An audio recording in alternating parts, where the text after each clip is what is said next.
Assalamualaikum warahmatullahi wabarakatuh. Apa kabar teman-teman penikmat cerita horor dimanapun berada? Saya selalu berdoa semoga semua teman-teman selalu diberi kesehatan dan dimudahkan dalam segala urusan. Amin. Sekarang kami akan membagikan kisah horor dan mistis tentang pendakian gunung. Ini dia kisahnya. Ikutin gue. Yoyo mengambil alih komando setelah semuanya berkumpul. Dia menuntun kami ke sebuah titik yang lengang. Tenda-tenda pendaki lain sudah lebih dulu berada di sana. Kami terus melangkah meski sedikit susah payah karena kontur pasir yang kami pijak menelan kaki. Aktivitas dari pendaki lain sedikit membuat hangat suasana. Bayang-bayang hitam besar puncak Merapi meluruhkan semua lelah. Luar biasa sekali tempat ini. Tidak terbayang olehku betapa dahsyatnya letusan Merapi yang menelan jiwa kunjanya sendiri beberapa tahun lalu. Sejenak kutundukkan hati untuk mendoakan korban-korban yang meninggal dunia akibat kejadian naas itu. Al-Fatihah. Amin. Bisikku sembari mengusapkan kedua tanganku yang sudah terasa seperti es batu. Kudongakkan kembali kepalaku, mengikuti Yoyo yang hampir menemukan area untuk berkemah. Tak sengaja, aku melihat sebuah papan yang terbuat dari kayu, yang ditempelkan pada 3 buah batang kayu berdiri tegak.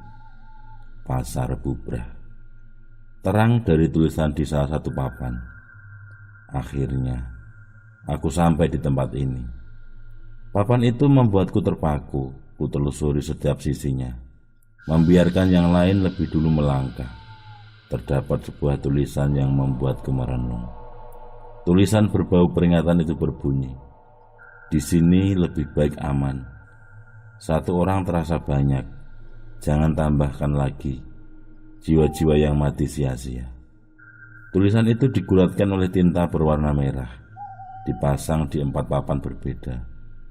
Sesuai penggalannya, semoga saja rombongan ini dapat bekerja sama dengan peringatan itu. Kulanjutkan kembali langkahku mendekati teman-temanku yang sudah lebih dulu beristirahat tak jauh dari papan tulisan tadi. Yoyo, Ibang, Kuce, dan Gundil mendirikan tenda. Sementara Mulki dan Desti terduduk lesu menunggu yang lain selesai bekerja. Tenda-tenda itu dibuat sedikit merenggang dengan posisi saling berhadapan. "Dip, gue 1 tenda bareng si Mulki sama Desti aja. Kalian berempat pakai tenda yang ini," ujar Yoyo seraya menunjuk tenda kuning yang sudah ia dirikan. Aku mengangguk, kemudian membantu mereka memasukkan semua carrier ke dalam tenda. "Ayo makan dulu." Yoyo membuka pintu tendaku. Ibang segera mempersiapkan semua peralatan memasak. Kupluk kembali kupasang untuk menangkal kedinginan. Aku, Ibang, Kuce, dan Gundil mengikuti Yoyo keluar tenda. Di luar sudah ada Mulki dan Desti menunggu kami. Dari menanak nasi hingga memasak semua bahan makanan, kami laksanakan dengan penuh kehati-hatian dan rasa lapar. Aku dengan lahap memakan semua hasil memasak dari Desti dan Ibang. Walaupun sederhana, bagiku itu sebuah kenikmatan yang luar biasa. Keras sedikit tak apalah, karena Desti menanak nasi bukan menggunakan rice cooker. Meskipun begitu, itu cukup mengganjal rasa laparku yang tertahan. Setelah menjejali perut, kami berjalan menuju tenda masing-masing. Aku dan Ibang merapikan peralatan memasak, lalu menyimpannya di samping tenda. Seperti biasa, seperti sebuah pepatah tongkrongan bilang, "Wis mangan ora udut, ora enak." Sebelum memasuki tenda, aku memutuskan untuk menghisap sebatang atau 2 batang rokok. Toh santai ini. Aku menatap tenda Yoyo. Tumben sekali Yoyo dan Mulki langsung membenamkan diri di dalam tenda. Kelelahan mungkin, pikirku. Aku, Ibang, Kuce, dan Gundil malah asik berbincang. hingga akhirnya Kucai meminta izin untuk ke belakang tenda. Beberapa saat kemudian, Saibku dengar suara percakapan dari dua orang di belakang tenda. Aku beranjak dan memeriksanya. Aku melihat ke belakang tenda. Terdapat dua orang yang sedang berdiri. Dari perawakannya aku bisa mengenalinya. Salah satunya itu adalah Kucai. Tepat sekitar 1,5 meter di belakang tenda, kulihat Kucai sedang berbincang dengan seorang lelaki yang berpenampilan tidak umum, bahkan cenderung aneh bagiku.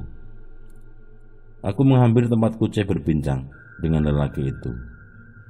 Semakin jelas, kulihat lelaki itu sekitar berumur 40 tahunan, tanpa jaket, tanpa carrier, dan tanpa sepatu gunung.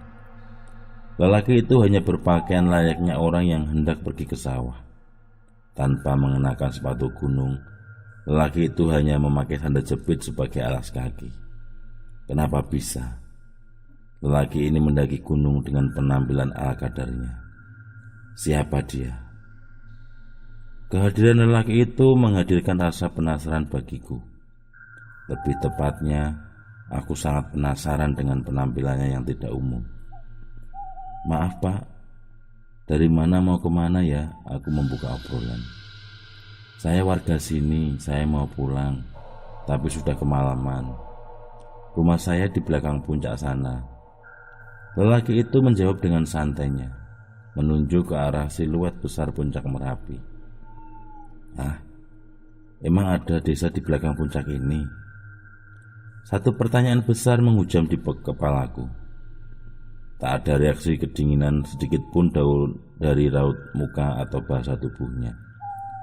Padahal dia hanya memakai 2 lapis kaos tipis. Kulitnya pun berwarna normal, kuning langsat, tanpa ada warna ungu yang menandakan darah-darahnya mulai beku oleh hawa dingin. Luar biasa sekali pria ini. Ilmu apa yang dia pakai, hingga jaket pun tak berguna baginya. Aku dan Kucai saling memandang. Heran dengan keluar biasaan pria ini. Kucai sendiri menyebut pria ini dengan sebutan Mbah. Mari Mbah, kita ngopi-ngopi di depan tenda aja, ajakku dengan segan. Aku berjalan duluan menuju Ibang dan Gundil. Kucai dan Simbah mengikutiku dari belakang. Saib kudengar mulut Simbah meracau kecil.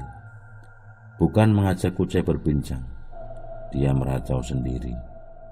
Aku meminta Ibang untuk mengeluarkan kembali peralatan memasak. Dengan cekatan, Ibang meraih carriernya lalu dengan hati-hati mengeluarkan satu persatu peralatan masak itu. Aku sendiri mengeluarkan 2 renceng kopi hitam manis dari dalam carrierku. Itu adalah amunisi kami selama di sini. Dan tentunya tidak akan pernah ada rokok tanpa ada kopi di sampingnya. Mereka berdua layaknya 2 sejoli yang tak dapat dipisahkan. Laper lagi gue, tutur Ibang. Dil, gue minta mie. Ibang merangkak menuju ke dalam tenda. Ia merogoh carrier Gundil yang tersimpan banyak mie instan dari berbagai merek dan berbagai rasa. Perutku yang semula terasa kenyang mulai terasa lapar lagi. Sepertinya cacing-cacing di dalam perutku ini terhipnotis oleh Ibang. Sekalian bawa 5 aja Bang, kita makan-makan di sini, ucapku. Aku menoleh ke tempat Simbah duduk. Tangannya melingkar di betisnya yang ia tekuk. Tatapannya tertuju kosong melihat ke arah tenda Yoyo. Dari matanya seperti ada cercahan kesedihan. Nafasnya sesekali berhembus kecil. Simbah terus saja melamuni tenda Yoyo tanpa bergerak sedikit pun. Kenapa Mbah? Tanyaku membangunkan lamunannya. Gak apa-apa, jawabnya. Oh iya, aku teringat sesuatu. Apa Simbah ini adalah orang yang dimaksud pemuda yang kutemui di pasar Sepogo tadi siang? Aku rasa begitu. Kuraih karirku, kuambil ranting jati yang kusimpan di sakunya. Lalu tak lupa aku rogoh koin berlubang kecil berbentuk kotak di saku celanaku. Kuperlihatkan kedua barang itu ke hadapannya. Apa ini? Tanya Simbah. Loh, bukannya ini punya Mbah, tukasku. Simbah lalu merampas koin dan ranting itu dari tanganku. Matanya memicing, dahinya mengernyit. Ia memeriksa setiap detail dari keduanya, mencium bau dan melihat setiap ukiran dan lekukannya. "Oh ini," cakap Simbah, seperti sudah mengetahui pemilik kedua benda itu. "Ini milik salah satu pedagang di pasar ini," tegasnya. Simbah memberikan kedua benda itu ke genggamanku lagi. Lalu aku menyimpannya kembali ke tempat semula. "Apaan itu, Dip?" tanya Kucai penasaran. "Ah itu, cuma cindera mata," jawabku. Gugup seraya melontarkan senyum. "Oh iya Mbah, emang di sini betul-betul ada yang berjualan.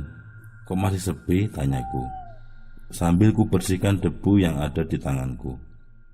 Aku penasaran dengan kondisi pasar Dubra yang masih tidak ada pedagang satupun saat ini.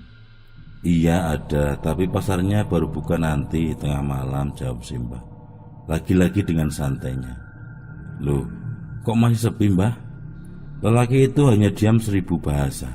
Tak ada jawaban yang kuharapkan. Matanya kembali beralih menatap tenda Yoyo. Mataku pun mengikuti arah pandangnya. Aku melihat tenda Yoyo yang gelap dan sedikit bergerak-gerak karena diterpa angin. Sambil menunggu mie instan yang tak kunjung matang, mataku masih menatap tenda Yoyo. Siapa tahu Yoyo terbangun dari tidurnya dan keluar tenda menghampiri kita semua. Tak menunggu waktu lama, harapanku terkabul. Mulut tenda yang kulihat beberapa meter di depanku seperti ada tangan yang berusaha membukanya dari dalam. Perlahan kain parasutnya mulai terbuka. Sedikit mulai terlihat. 2 pasang kaki dalam keadaan lemas. Mulki dan Desti sudah tertidur pulas. Tangan yang berusaha membuka mulut tenda terus menuntun resletingnya agar terbuka penuh. Dalam keadaan setengah jongkok, Yoyo berusaha keluar tenda. Ia sedikit merapikan kupluknya lalu menutup pintu tendanya kembali. Yoyo berjalan cepat ke arah kami. Tangannya memeluk tubuhnya sendiri. Asap yang keluar dari hidung dan mulutnya nampak putih. "Mbah," sebelum mengambil posisi duduk, Yoyo melempar senyum pada Simbah. Lalu ia duduk di samping Simbah. Mata Simbah memeriksa Yoyo dari ujung kepala hingga ujung kaki. Dia seakan tersadar sesuatu. "Yoyo, ini rombongan kamu?" tanya Simbah sembari menyampirkan tangannya ke pundak Yoyo. Yoyo menganggukkan kepala. Tak heran bagiku, banyak yang Yoyo sudah temui di Merapi ini. Sehingga sedikit pun aku tidak menaruh curiga terhadap sikap Yoyo kepada Simbah tadi. Mereka cukup akrab, layaknya kawan lama yang bertemu kembali setelah beberapa tahun dipisahkan oleh ruang dan waktu. Senyum terlukis di antara keduanya. "Kopi apa Mio?" tanya Ipang sembari menumpahkan mie ke wadah agak besar. "Itu memang untukku," Ipang, Gundi, dan Kucai.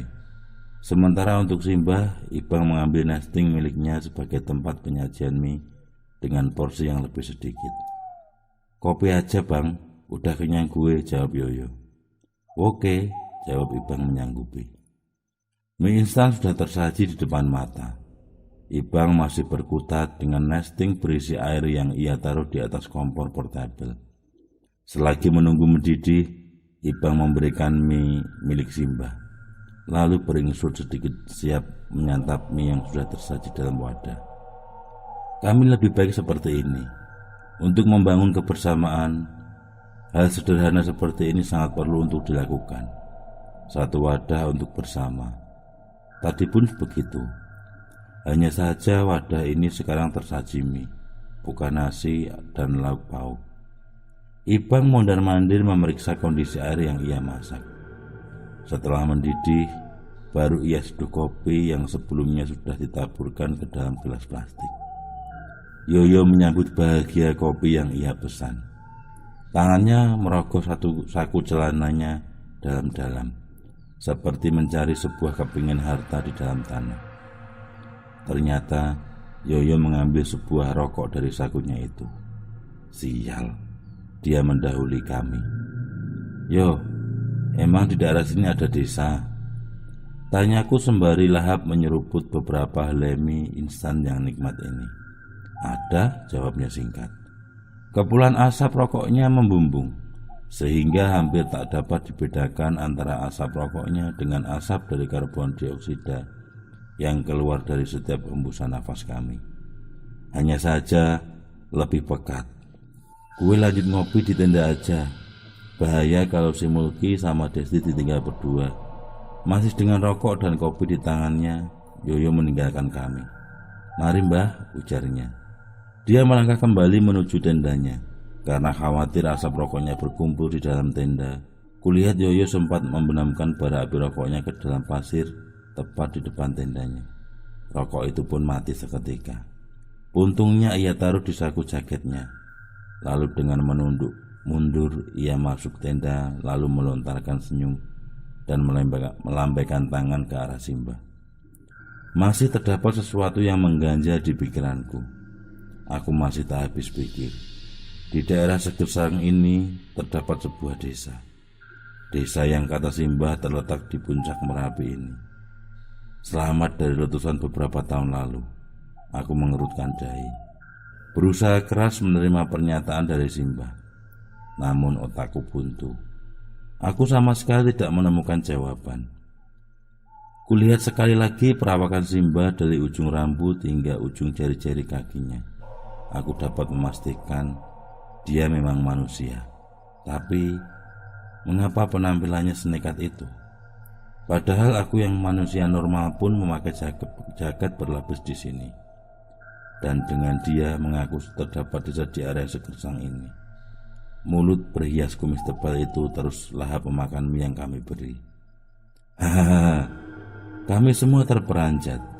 Hampir saja semua kuah mie rasa soto yang kami santap tumpah ruah. Semua mata tertuju kepada Simbah. Aku yang duduk tepat di sampingnya dapat melihat bahunya naik turun dengan cepat. Aku memandangi teman-temanku. Kami semua bermain mata, saling mempertanyakan ada apa dengan lelaki ini. Belum selesai dengan rasa terkejut yang kami dapat, kami kembali dikejutkan dengan tangisan lirih dari Simbah. Aneh, tadi ketawa, sekarang menangis. Hal itu membuat kami sedikit beringsut menjauhi Simbah. Aku memberi kode mata kepada Ibang supaya membereskan peralatan masak sekenanya, tanpa memperdulikan nesting yang sedang dipegang Simbah. Simbah kembali tertawa dan berkata, "Kalian ini orang baik.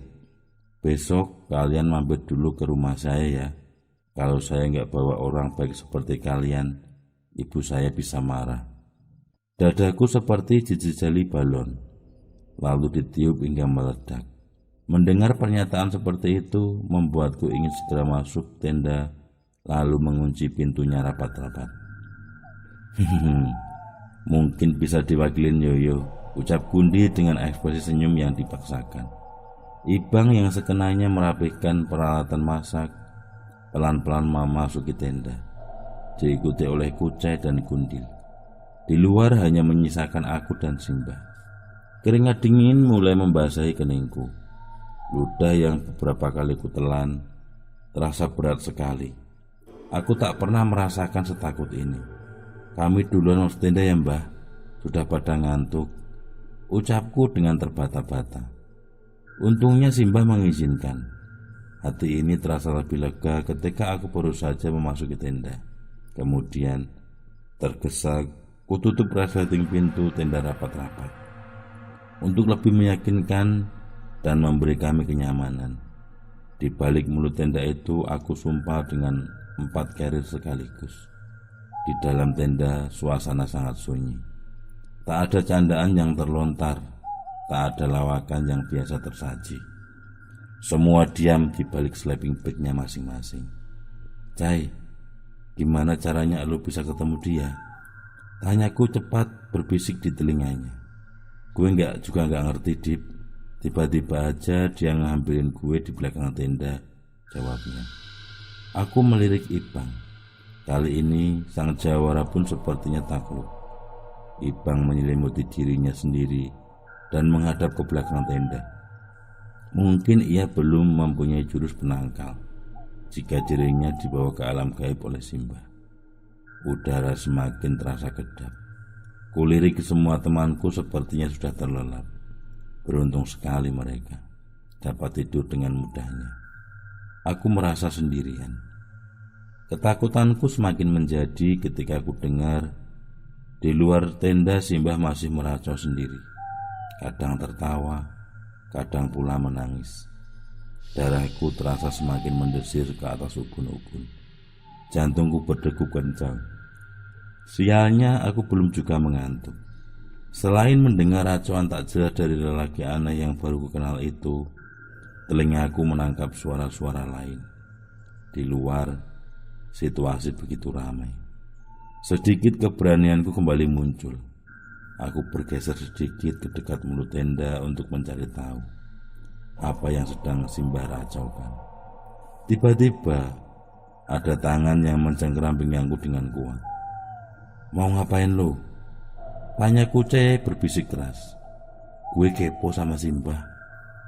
Ternyata Kucai belum tertidur. Ibang dan Gundil serentak membuka bagian sleeping bag yang menutup wajah mereka. "Minta bantuan si Yoyo aja, siapa tahu dia bisa ngehandle." Usul Ibang sangat bagus, tapi aku tak berani jika harus keluar tenda. "Ya udah, gue aja yang ke sana," timpal Kucai. Kucai terbangun bergegas membuka sleeping bagnya. Ia mengambil nafas berat, lalu memindahkan carrier yang menyumpal mulut tenda dengan cepat.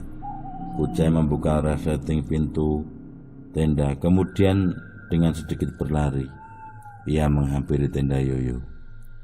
Aku hanya bisa melihat Kucai menepuk-nepuk pinggiran tenda milik Yoyo. Dia mencoba membuka tenda itu, lalu dengan cepat menutupnya kembali. Kucai berdiri. Dia berputar melihat ke sekeliling, lalu hilang dari pandanganku. Dari dalam tenda ini aku hanya bisa berdoa supaya Kucai segera menemukan bantuan. Bermenit-menit kemudian, Kucai kembali berlari ke arah tenda ini. Buru-buru masuk lalu menyumpal kembali mulut tenda. Dengan nafas tersengal dan suara yang tergesa-gesa, Kucai berkata, "Yoyo, Mulki Desti nggak ada." Pernyataan Kucai membuat Gundil dan Ibang terduduk seketika. Tadi gue udah minta bantuan pendaki lain, tapi mereka semua juga pada takut, tandasnya. Bagaimana ini? Bagaimana jika Simbah tiba-tiba memaksa kami untuk sowan ke rumahnya? Coba telepon pihak base camp, seru Kucai. Ide yang bagus. Aku segera mengambil ponselku. Segera aku cari nomor kontak pihak base camp. Nah, ketemu. Tanpa pikir panjang lagi, segera aku tekan tombol berwarna hijau yang tertara di dalam layar. Nomor yang Anda tuju sedang di luar jangkauan. Suara lembut operator menyela memutus hubungan panggilanku. Benar saja, kulihat batang-batang sinyal yang terlukis di pojok kanan atas ponselku itu hanya terisi satu. Kadang tidak ada sama sekali. Terus kau coba menghubungi pihak base camp. Tetap saja suara wanita pegawai operator itu yang menyala. Awalnya harapan itu mulai tumbuh, kini kembali sirna. Kami semua panik.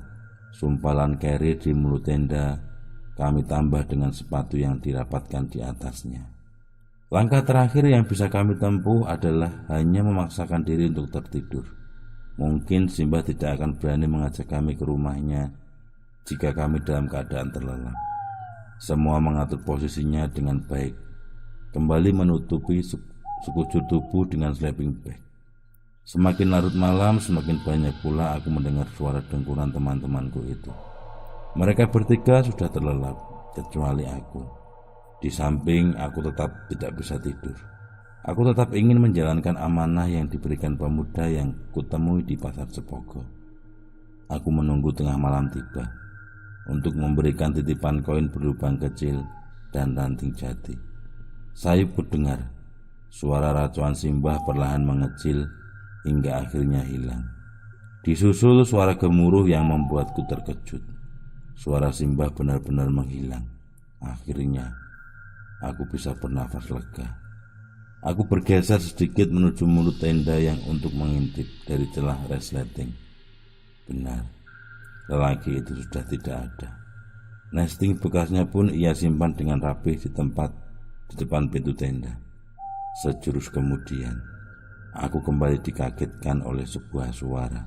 Namun kali ini bukanlah suara Simba, melainkan suara gamelan Jawa yang begitu jelas memakik telingaku, dilengkapi dengan suara kidung Jawa yang membuat bulu halus di belakang leherku ini berdiri seketika. Rasanya hanya merinding, bukan takut, layaknya ajakan Simba tadi. Sehingga dengan yakin aku mengambil koin dan ranting itu, lalu bergegas keluar tenda. Di luar memang sudah terdapat banyak pedagang yang menjajakan makanannya. Di antara mereka, ada yang mendirikan lapaknya tepat di samping pendaki lain. Aku melangkah tanpa sepatu. Pasir-pasir itu ingin menelan langkahku. Langkahku tergopoh-gopoh. Beberapa meter aku melangkah, aku merasakan hal yang sangat ganjil.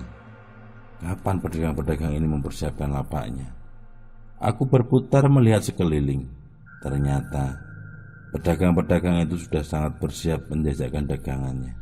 Pedagang-pedagang itu berwajah pucat pasi. Suara gamelan yang masih kudengar tidak hanya membuatku merinding, akan tetapi menambah nuansa seram yang sangat pekat. Sekian, bersambung. Itulah cerita yang bisa kami bagikan hari ini. Semoga bisa diambil pembelajaran dari semua cerita yang tadi kami bacakan. Sekian dari saya. Assalamualaikum warahmatullahi wabarakatuh.